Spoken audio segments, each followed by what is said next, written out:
अस्सलाम वालेकुम फ्रेंड्स। उम्मीद है आप सब लोग खैरियत से होंगे। एक इम्पॉर्टेंट क्वेश्चन आज मैं डिस्कस करने जा रहा हूँ कि क्या हिप्नोसिस जो है वो भी एक डार्क साइकोलॉजी है। यानी कि क्या हिप्नोसिस के जरिए आप मैनिपुलेशन भी कर सकते हैं।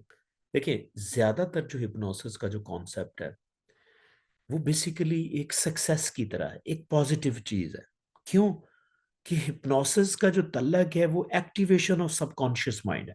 अब जब भी आप सबकॉन्शियस माइंड को एक्टिव करते हैं तो उससे क्या है? आपको इनोवेटिव आइडियाज आते हैं, क्रिएटिविटी आती है, उसके अंदर इमोशंस हैं, उसके अंदर बिहेवियर चेंज है। यानी कि अगर आप किसी का बिहेवियर चेंज करना चाहते हैं तो वो सिर्फ सबकॉन्शियस माइंड की एक्टिवेशन से हो सकता है। क्योंकि सबकॉन्शियस माइंड जो है उसमें जितने भी आइडियाज हैं वो सबकॉन्शियस माइंड ही जनरेट करता है, जिसकी वजह से ज्यादातर जो सबकॉन्शियस माइंड का यूज है वो पॉजिटिव यूज है। लेकिन सबकॉन्शियस माइंड को आप ऐसे मैनिपुलेशन टैक्टिक भी यूज कर सकते हैं। एक डार्क साइकोलॉजी के अंदर मैं ये कहूंगा कि डार्क साइकोलॉजी की हिप्नोसिस भी एक टेक्निक है कि हिप्नोसिस के जरिए आप मैनिपुलेट करके इतना कंट्रोल भी कर सकते हैं कि आप किसी से अपने मर्जी का काम भी निकलवा सकते हैं। और लोग यूज कर रहे होते हैं, और जाहिर है ये एथिकल नहीं है। इसको as a negative purpose, as a manipulation, as a control use नहीं करना चाहिए। हिप्नोसिस का जो इस्तेमाल है वो लॉजिक, वो एथिकली होना चाहिए, पॉजिटिविटी के लिए होना चाहिए, फायदे के लिए होना चाहिए, ना कि आप किसी को मैनिपुलेट करें। लेकिन मैं आपको बता देता हूं कि ये मैनिपुलेशन में कैसे, ये मैनिपुलेट कैसे करता है हिप्नोसिस। इससे पीछे आपको ना एक कॉन्सेप्ट समझना पड़ेगा। देखिए, हिप्नोसिस एक माइंड की स्टेट है। यानी कि हिप्नोसिस एक बेसिकली स्टेट है माइंड का। और वो स्टेट कैसी होती है कि रिलैक्सेशन की स्टेट होती है। आप इतने रिलैक्स होते हैं हिप्नोटिक स्टेट में, आप इतने रिलैक्स होते हैं कि आप सबकॉन्शियस माइंड में चले जाते हैं। अब सबकॉन्शियस माइंड की, जैसे मैंने बताई, कई खूबियां। यानी कि जितने भी बिहेवियर्स हैं आपके सबकॉन्शियस माइंड में, जितनी भी हैबिट्स हैं सबकॉन्शियस माइंड में, जितनी भी क्रिएटिविटी, जितने भी आपके पास आइडियाज हैं, सारे सबकॉन्शियस माइंड में।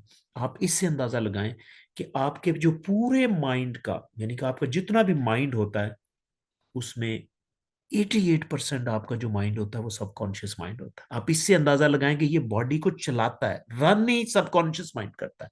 जबकि सिर्फ 12% जो आपका माइंड होता है वो कॉन्शियस माइंड होता है।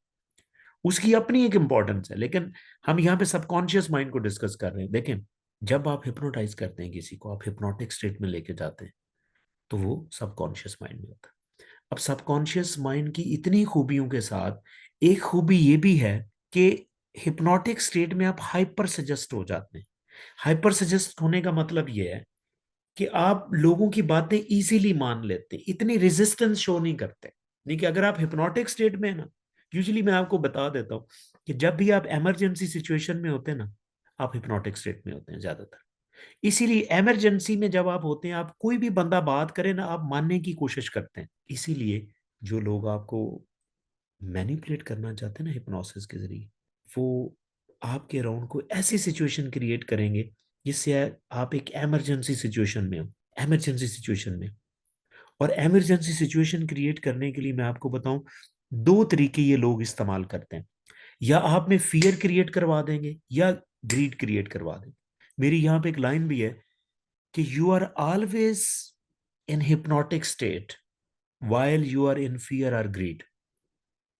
यानी कि जब भी आप लालच में होंगे या ग्रीड में होंगे या फियर में होंगे, आप सबकॉन्शियस माइंड में चले जाते हैं। और सबकॉन्शियस माइंड में जब आप जाते हैं तो उस टाइम पे जो भी बंदा आपसे को बात करता है ना, आप ज्यादातर मान लेते हैं। ये ज्यादातर हिप्नोटिक जो टेक्निक, डार्क साइड की जो हिप्नोटिक टेक्निक है, ज्यादातर पता कौन यूज करते हैं? सेल के अंदर यूज होती है, मार्केटिंग के अंदर ये यूज होती है। और आप इजीली मैनेज हो जाते हैं, इजीली कंट्रोल हो रहे होते हैं सेलमैनों से। मैं आपको छोटी सी एक मिसाल दे देता हूं कि वो फियर और ग्रीड क्रिएट करवा के कैसे वो अपनी मर्जी का प्रोडक्ट आपको बेच देते हैं। फॉर एग्जांपल, एक बाजी बाजी जाती है एक शॉप पे, एक उसने सूट लेना। तो शॉपकीपर पता है कैसे कहता है? छोटे वो लेके आना जो, वो सूट लेके आना जो हम 50 लेके आए थे, दो बाकी बच गए। ये क्या चीज है? ये he is creating a fear. और फियर के साथ, जहां पे फियर होगा वहां पे ग्रीड भी होती। चलें साथ ये भी कहते चलें शुक्र है अभी दो तो पड़े हुए हैं। अब ये जो बात होती ना, ये फियर जो उसने क्रिएट करवाया, फियर से होता क्या है कि आपका जो क्रिटिकल माइंड है, जो सही डिसीजन करने वाला माइंड है, जो रीजनिंग वाला माइंड है, जो क्रिटिक्स करता है, वो काम नहीं करता। जब वो काम नहीं करता तो आप सीधे सबकॉन्शियस माइंड में जाते हैं, आप हिप्नोटिक स्टेट में जाते हैं। और हिप्नोटिक स्टेट की खूबी ये है कि वो हाइपर सजेस्ट है, यानी आप उसे जो कहते हैं वो कर लेता है। तो ये ज्यादातर इस तरह ये लोग आपको कंट्रोल करते हैं कि सब हिप्नोसिस कैसे क्रिएट करवाते हैं, फियर से या ग्रीड से। फियर और ग्रीड दिया, इमरजेंसी सिचुएशन क्रिएट। हमेशा फियर या ग्रीड में इमरजेंसी ही होती है। जब आप इमरजेंसी में होंगे, आप सबकॉन्शियस माइंड में होंगे, इसका मतलब हिप्नोसिस में होंगे। हिप्नोसिस में होंगे, उस टाइम आपको जो बंदा भी कोई बात करेगा, आप कहेंगे ठीक है करो यार, करो जल्दी से करो, तो आप मान लेते हैं। तो इसका मतलब है हिप्नोसिस को डार्क साइकोलॉजी में एज ए मैनिपुलेशन यूज किया जा रहा है। और जो मैंने आपको अप्रोच बताई ऐसे किया जा रहा है। तो आई होप कि आइंदा आप इस चक्कर में नहीं आएंगे और अपने आप को, आपको अवेयरनेस, देखें ये अवेयरनेस की वजह से आप बच सकते हैं। आपको पता होगा कि नहीं यार, इस सिचुएशन में ये फियर और ग्रीड क्रिएट करवाते हैं, आप स्टेबल रहते हैं और आप अपने इमोशंस पे कंट्रोल रखते हैं, और फिर आप डिसीजन अपनी मर्जी से करेंगे। इसीलिए किसी चीज का अवेयर होना, कॉन्शियसली अवेयर होना भी बहुत फायदेमंद है। सो आई होप कि आपको ये कॉन्सेप्ट क्लियर हुआ होगा। But still if you have any question please right me in the comment section and definitely will answer. Thank you.